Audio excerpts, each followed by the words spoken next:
बाहर खड़े होकर के दर्शन करते हैं। पद्म पुराणकार बताते हैं पवित्रारोपण के विधान में, पवित्रा जो आरोपण करते हैं ठाकुर जी के श्रीकंठ में, उनको जो फल प्राप्त होता है वही फल दर्शन में भी है।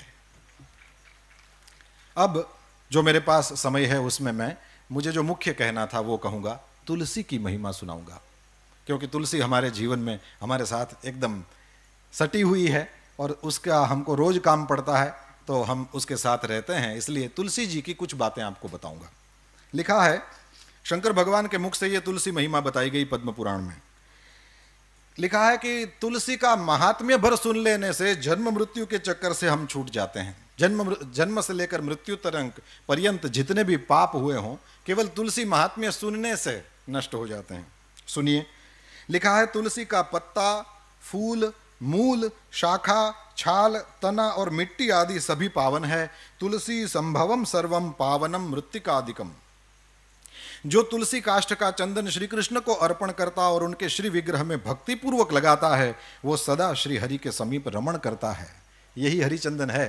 तुलसी का काष्ठ भी चंदन काष्ठ की तरह घिसा जा सकता है, यही सर्वांगे हरिचंदनम है, इसी को हरिचंदन। तुलसी का काष्ठ इसमें घिस दो, हो गया हरिचंदन, या तुलसी का पत्ता उसमें घिस दिया, हो गया हरिचंदन।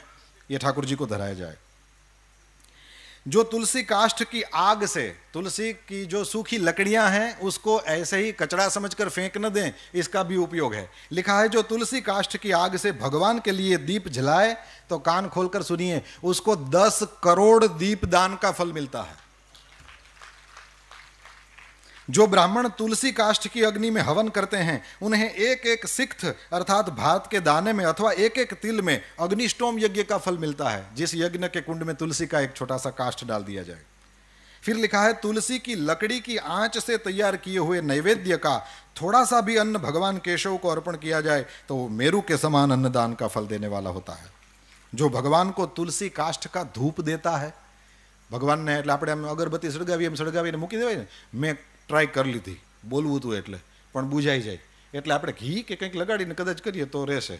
લખ્યું છે कि जो भगवान को तुलसी काष्ठ का धूप देता है वह उसके फल स्वरूप 100 यज्ञानुष्ठान और 100 गौदान का फल प्राप्त करता है। केवल तुलसी काष्ठ का धूप, ये कचरा समझकर न फेंकें। आगे, जो मनुष्य अपने अंग में तुलसी की कीचड़ लगाकर श्री विष्णु का पूजन करता है उसे एक ही दिन में 100 दिनों के पूजन का फल प्राप्त होता है। ये सब कुछ गीता प्रेस से प्रकाशित पद्म पुराण में आप दर्शन कर सकते हैं। लिखा है तुलसी की जड़ की मिट्टी से स्नान करने से तीर्थ स्नान का फल मिलता है। जो तुलसी की नई मंजरी से भगवान की पूजा करता है वो जब तक सूर्य चंद्र है तब तक वो पुण्य भोगता है। तुलसी द्वारा पूजित होकर भगवान श्री हरि भयंकर उत्पातों, रोगों तथा अनेक दुर्निमित्तों का भी नाश कर डालते हैं। फिर लिखा है प्रतिदिन तुलसी दल से पूजा करेगा कोई व्यक्ति भगवान की तो वह धनवान होता है। तुलसी की मूर्ति संपूर्ण सिद्धियों को प्रदान करने वाली है। फिर लिखा है पार्वण श्राद्ध के अवसर पर श्रावण मास में तथा संक्रांति के दिन तुलसी का पौधा लगाना ये अत्यंत पुण्यदायी है। तुलसी की जड़ में ब्रह्मा जी रहते हैं, मध्य भाग में भगवान जनार्दन रहते हैं और मंजरी में रुद्रदेव का निवास है, इसलिए शायद मंजरी रुद्रदेव को चढ़ती है। जिस घर, गांव या वन में तुलसी का वृक्ष हो वहां जगदीश्वर श्री विष्णु प्रसन्न चित्त होकर निवास करते हैं। उस घर में दरिद्रता नहीं होती, वहां दुख भय रोग नहीं ठहरते। जहां तुलसी की सुगंध लेकर हवा चलती है वहां की 10 दिशाएं और 4 प्रकार के जीव पवित्र हो जाते हैं। जिस घर में तुलसी के मूल की मिट्टी हो वहां संपूर्ण देवता तथा कल्याणमयी भगवान श्री हरि सर्वदा स्थित रहते हैं। विशेषतः, अब ये थोड़ा अनजान सा लगेगा पर सुनेंगे तो बड़ा आनंद आएगा। लिखा है विशेषतः शिव मंदिर में यदि तुलसी का वृक्ष लगाया जाए तो उसमें से जितने बीज तैयार होते हैं, मंजरी और मंजरी जब सूख जाए तो उसमें से बीज तैयार होते हैं, उसी को बो दें, आपको कहीं उसके पौधे लेने जाने की जरूरत नहीं, अपनी ही तुलसी से बार बार आप अपना तुलसी का पौधा नया कर लेंगे। तो मंजरियों को संभालना चाहिए, उससे वहीं फिर हमको ये विदेशों में रहने वाले जब तुलसी संभालना चाहें तो उनके लिए बहुत अच्छा ये मंजरी वाला उपाय है। तो लिखा है कि शिव मंदिर में यदि तुलसी का वृक्ष लगाया जाए तो उसमें से जितने बीज तैयार होते हैं, फिर कान खोल के सुने, उतने ही युगों तक मनुष्य स्वर्गलोक में निवास करता है।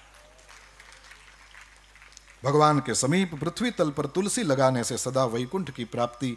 तुलसी सर्वत्र पवित्र है और पुण्य तीर्थों में वो अधिक पावन मानी गई है।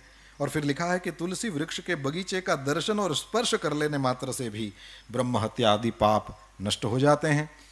जिनका मृत शरीर, अब थोड़ी और्ध्वदेहिक बातें भी कर लें और फिर मैं पूरा करूंगा।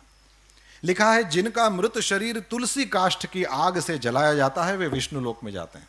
ये जब से मैंने पढ़ा है, मैं जहां भी पहुंचता हूं, किसी की अर्थी वगैरह को देखता हूं, अपने घर से तुलसी काष्ठ ले जाता हूं या वहां कहीं खोज करके उसमें डाल देता हूं।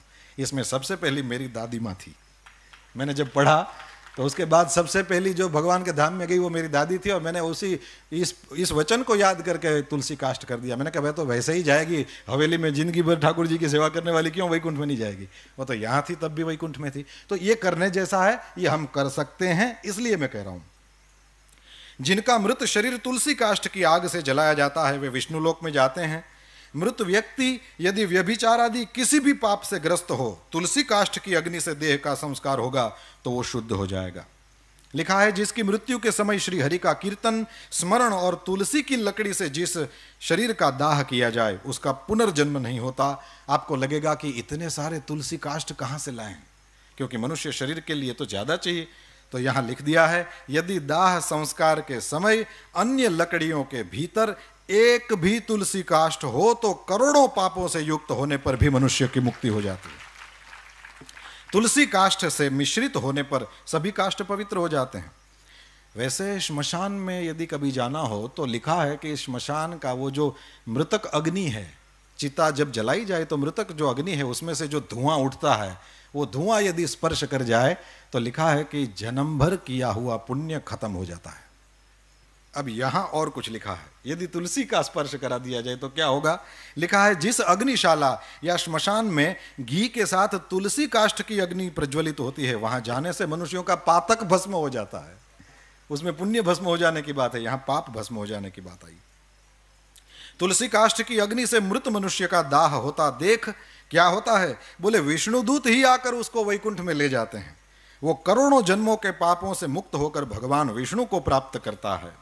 जो मनुष्य तुलसी काष्ठ की अग्नि में जलाए जाते हैं उन्हें विमान पर बैठकर वैकुंठ में जाते देखकर देवता उनके ऊपर पुष्पांजलि चढ़ाते हैं।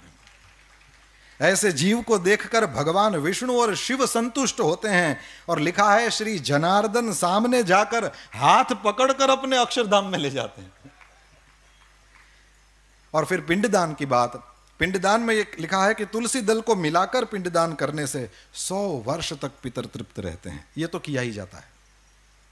तुलसी वन की छाया में पितरों को तर्पण करना चाहिए। वहां किया हुआ पिंडदान लिखा है पितरों के लिए अक्षय होता है। और 260वां अध्याय, इसमें समुद्र मंथन की कथा है, और समुद्र मंथन की कथा में नई बात लिखा है महालक्ष्मी जी प्रकट हुई, फिर चंद्रमा प्रकट हुए, और पद्म पुराण का वचन है कि चंद्रमा प्रकट हुए जो हम सबके मामा हैं। पद्म पुराण में लिखा है कि चंद्रमा हम सबके मामा हैं। ये केवल हमारी दादियों से सुना हुआ नहीं है, पुराण भी इसके साक्षी देता है कि चंद्रमा सबके मामा हैं। अब मैया है महालक्ष्मी जी, श्री जी, और मामा हो गए ना। और फिर लिखा है कि इनके बाद समुद्र मंथन से भगवान श्री हरि की पत्नी तुलसी जी प्रकट हुई, जो परम पवित्र है और संपूर्ण विश्व को पावन बनाने वाली है। जगन माता तुलसी का प्रादुर्भाव श्री हरि की पूजा के लिए ही हुआ है। और सच में कभी भी श्री हरि का दर्शन करिए, मंगला के बाद जब ऋषि कुमार ठाकुर जी को सजा देते हैं पुष्पों की मालाओं से, तो उनके चरणों का फिर दर्शन नहीं होता। वो इसलिए नहीं कि नहीं कराना चाहते, लेकिन इसलिए कि उसमें तुलसी से वो दोनों चरण आच्छादित रहते हैं। अंत में श्री राजेंद्र दास जी महाराज के द्वारा सुनी हुई एक बात कह करके पूरा करूंगा। उन्होंने कहा कि तुलसी जी क्यों इतनी ज़्यादा चढ़ाई जाती हैं। बोले इसलिए चढ़ाई जाती हैं कि तुलसी की जो मंजरी होती है, उस मंजरी में सफ़ेद छोटे छोटे फूल होते हैं, उसमें से कोई सुगंध आती है।